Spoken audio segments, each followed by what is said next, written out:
Train चलने को थी कि अचानक कोई जाना पहचाना सा चेहरा जनरल बोगी में आ गया। मैं अकेली सफर पर थी, सब अजनबी चेहरे थे। स्लीपर का टिकट नहीं मिला तो जनरल डब्बे में ही बैठना पड़ा। मगर यहाँ ऐसे हालात में उस व्यक्ति से मिलना जिंदगी के लिए एक संजीवनी के समान था। जिंदगी भी कभी कभी अजीब से मोड़ पर ले आती है, ऐसे हालातों से सामना करवा देती है जिसकी कल्पना तो क्या कभी ख्याल भी नहीं कर सकते। वो आया और मेरे पास ही खाली जगह पर बैठ गया। न मेरी तरफ देखा, न पहचानने की कोशिश की। कुछ इंच की दूरी बनाकर चुपचाप पास आकर बैठ गया। बाहर सावन की रिमझिम लगी थी, इस कारण वो कुछ भीग गया था। मैंने कनखियों से नजर बचाकर उसे देखा। उम्र के इस मोड़ पर भी वैसा का वैसा ही था। हाँ, कुछ भारी हो गया था, मगर इतना ज्यादा भी नहीं। फिर उसने जेब से चश्मा निकाला और मोबाइल में लग गया। चश्मा देखकर मुझे कुछ आश्चर्य हुआ। उम्र का यही एक निशान उस पर नजर आया था कि आंखों पर चश्मा चढ़ गया था। चेहरे पर और सर पर मैंने सफेद बाल खोजने की कोशिश की, मगर मुझे नहीं दिखे। मैंने जल्दी से सर पर साड़ी का पल्लू डाल लिया। बालों को डाई किए काफी दिन हो गए थे मुझे। ज्यादा तो नहीं थे सफेद बाल मेरे सर पे, मगर इतने जरूर थे कि गौर से देखो तो नजर आ जाए। मैं उठकर बाथरूम गई, हैंडबैग से फेस वॉश निकाला, चेहरे को ढंग से धोया, फिर शीशे में चेहरे को गौर से देखा। पसंद तो नहीं आया, मगर अजीब सा मुंह बनाकर मैंने शीशा वापस बैग में डाला और वापस अपनी जगह पर आ गई। मगर वो साहब तो खिड़की की तरफ से मेरा बैग सरकाकर खुद खिड़की के पास बैठ गए थे। मुझे पूरी तरह देखा भी नहीं, बस बिना देखे ही कहा, सॉरी, भाग कर चढ़ा तो पसीना आ गया था, थोड़ा सूख जाए फिर अपनी जगह बैठ जाऊंगा। फिर वो अपने मोबाइल में लग गया। मेरी इच्छा जानने की कोशिश भी नहीं की। उसकी यही बात हमेशा मुझे बुरी लगती थी। फिर भी ना जाने उसमें ऐसा क्या था कि आज तक मैंने उसे नहीं भुलाया। एक वो था कि 10 सालों में ही भूल गया। मैंने सोचा शायद अभी तक गौर नहीं किया, पहचान लेगा। थोड़ी मोटी हो गई, शायद इसलिए नहीं पहचाना। मैं उदास हो गई। जिस व्यक्ति को जीवन में कभी भुला ही नहीं पाई, उसको मेरा चेहरा ही याद नहीं। माना कि ये औरतों और लड़कियों को ताड़ने की इसकी आदत नहीं, मगर पहचाने भी नहीं। शादीशुदा है, मैं भी शादीशुदा हूँ, जानती थी इसके साथ रहना मुश्किल है, मगर इसका मतलब यह तो नहीं कि अपने ख्यालों को, अपने सपनों को जीना छोड़ दूं। एक तमन्ना थी कि कुछ पल खुल के उसके साथ गुजारूं। माहौल दोस्ताना ही हो, मगर हो तो सही। आज वही व्यक्ति पास बैठा था जिसे स्कूल टाइम से मैंने दिल में बसा रखा था। सोशल मीडिया पर उसके सारे अकाउंट चोरी छुपे देखा करती, उसकी हर कविता, हर शायरी में खुद को खोजा करती थी मैं। वह तो आज पहचान ही नहीं रहा। माना कि हम लोगों में कभी प्यार की पींगे नहीं चली, ना कभी इजहार हुआ। हाँ, वो हमेशा मेरी केयर करता था और मैं उसकी केयर करती थी। कॉलेज छूटा तो मेरी शादी हो गई और वो फौज में चला गया। फिर उसकी शादी हुई। जब भी गाँव गई उसकी सारी खबर ले आती थी। बस ऐसे ही जिंदगी गुजर गई। आधे घंटे से ऊपर हो गया। वो आराम से खिड़की के पास बैठा मोबाइल में लगा था। देखना तो दूर, चेहरा भी ऊपर नहीं किया उसने। मैं कभी मोबाइल में देखती, कभी उसकी तरफ। सोशल मीडिया पर उसके अकाउंट खोलकर देखे, तस्वीर मिलाई, वही था, पक्का वही, कोई शक नहीं था। वैसे भी हम महिलाएं पहचानने में कभी भी धोखा नहीं खा सकती।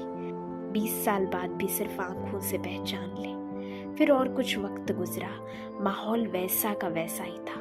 मैं बस पहलू बदलती रही। फिर अचानक टीटी आ गया, सबसे टिकट पूछ रहा था। मैंने अपना टिकट दिखा दिया। उससे पूछा तो उसने कहा नहीं है। टीटी बोला फाइन लगेगा। वह बोला लगा दो। टीटी, कहाँ का टिकट बनाऊं? उसने जल्दी से जवाब नहीं दिया, मेरी तरफ देखने लगा। मैं कुछ समझी नहीं। उसने मेरे हाथ में थमी टिकट को गौर से देखा, फिर टीटी से बोला कानपुर।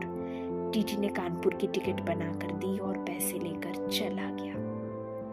वह फिर से मोबाइल में तल्लीन हो गया। आखिर मुझसे रहा नहीं गया, मैंने पूछ ही लिया, कानपुर में कहाँ रहते हो? वह मोबाइल में नजरें गड़ाए हुए ही बोला, कहीं नहीं। वह चुप हो गया तो मैं फिर बोली, किसी काम से जा रहे हो?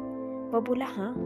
अब मैं चुप हो गई। वह अजनबी की तरह बात कर रहा था और अजनबी से कैसे पूछ लूं किस काम से जा रहे हो। कुछ देर चुप रहने के बाद फिर मैंने पूछ ही लिया, वहाँ शायद आप नौकरी करते हो? उसने कहा, नहीं। मैंने फिर हिम्मत करके पूछा, तो किसी से मिलने जा रहे हो? वही संक्षिप्त उत्तर, नहीं। आखिरी जवाब सुनकर मेरी हिम्मत नहीं हुई कि और भी कुछ पूछूं। अजीब आदमी था, बिना काम सफर कर रहा था। मैं मुंह फेर कर अपने मोबाइल में लग गई। कुछ देर बाद खुद ही बोला, ये भी पूछ लो क्यों जा रहा हूँ कानपुर। मेरे मुंह से जल्दी में निकला, बताओ क्यों जा रहे हो? फिर अपने ही उतावलेपन पर मुझे शर्म सी आ गई। उसने थोड़ा सा मुस्कुराते हुए कहा, एक पुरानी दोस्त मिल गई जो आज अकेले सफर पर जा रही थी। फौजी आदमी हूँ, सुरक्षा करना मेरा कर्तव्य है। अकेले कैसे जाने देता, इसलिए उसे कानपुर तक छोड़ने जा रहा हूँ। इतना सुनकर मेरा दिल जोर से धड़का। नॉर्मल नहीं रह सकी मैं, मगर मन के भावों को दबाने का असफल प्रयत्न करते हुए मैंने हिम्मत करके फिर पूछा, कहाँ है वो दोस्त? वो फिर मुस्कुराता हुआ बोला, यहीं मेरे पास बैठी है ना। इतना सुनकर मेरे सब कुछ समझ में आ गया कि क्यों उसने टिकट नहीं लिया, क्योंकि उसे तो पता ही नहीं था मैं कहाँ जा रही हूँ। सिर्फ और सिर्फ मेरे लिए वह दिल्ली से कानपुर का सफर कर रहा था। जानकर इतनी खुशी मिली कि आंखों में आंसू आ गए। दिल के भीतर एक गोला सा बना और फट गया। परिणाम में आंखें तो भीगनी ही थी। बोला, रो क्यों रही हो? मैं बस इतना ही कह पाई, तुम मर्द हो, नहीं समझ सकते। वह बोला, क्योंकि थोड़ा बहुत लिख लेता हूँ, इसलिए कवि और लेखक भी हूँ, सब समझ सकता हूँ। मैंने खुद को संभालते हुए कहा, शुक्रिया मुझे पहचानने के लिए और मेरे लिए इतना टाइम निकालने के लिए। वह बोला, प्लेटफॉर्म पर अकेली घूम रही थी, कोई साथ नहीं दिखा तो आना पड़ा। कल ही रक्षाबंधन था, इसलिए बहुत भीड़ है। तुमको यूं अकेले सफर नहीं करना चाहिए।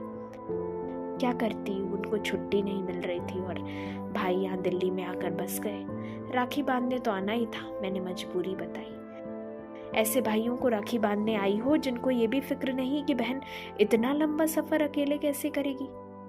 भाई शादी के बाद भाई रहे ही नहीं, भाभीयों के हो गए, मम्मी पापा रहे नहीं, कहकर मैं उदास हो गई। वह फिर बोला, तो पति को तो समझना चाहिए, उनकी बहुत बिजी लाइफ है, मैं ज़्यादा डिस्टर्ब नहीं करती और आजकल इतना खतरा नहीं रहा, कर लेती हूँ मैं अकेले सफ़र। तुम अपनी सुनाओ, कैसे हो? अच्छा हूँ, कट रही है ज़िंदगी। मेरी याद आती थी क्या? मैंने हिम्मत करके पूछा। वो चुप हो गया, कुछ नहीं बोला। तो मैं फिर बोली, सॉरी, यूं ही पूछ लिया, अब तो परिपक्व हो गए हैं, कर सकते हैं ऐसी बात। उसने शर्ट की बाजू की बटन खोलकर हाथ में पहना वो तांबे का कड़ा दिखाया जो मैंने ही फ्रेंडशिप डे पर उसे दिया था। बोला, याद तो नहीं आती पर ये तेरी याद दिला देता था। कड़ा देखकर दिल को बहुत सुकून मिला। मैं बोली, कभी संपर्क क्यों नहीं किया? वह बोला, डिस्टर्ब नहीं करना चाहता था, तुम्हारी अपनी जिंदगी है और मेरी अपनी जिंदगी है। मैंने डरते डरते पूछा, तुम्हें छू लूं? वह बोला, पाप नहीं लगेगा? मैं बोली, नहीं, छूने से नहीं लगता। और फिर मैं कानपुर तक उसका हाथ पकड़कर बैठी रही। बहुत सी बातें हुई। जिंदगी का एक ऐसा यादगार दिन था जिसे आखिरी सांस तक नहीं भुला पाऊंगी।